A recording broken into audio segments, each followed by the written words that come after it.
मर जावा कीजे अख में तुम्हें मर जावा कीजे अख में तुम्हें तो अल्लाह कोई और मत खैर पका सोनिया में तो अल्लाह कोई और मत खैर पका सोनिया में तो अल्लाह कोई और मत तो अल्लाह कोई और मत तो अल्लाह कोई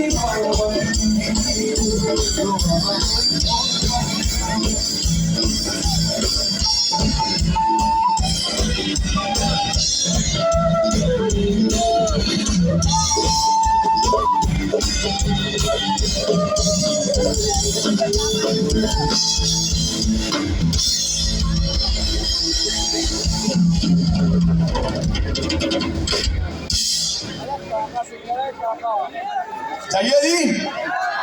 भैया इजाजत है।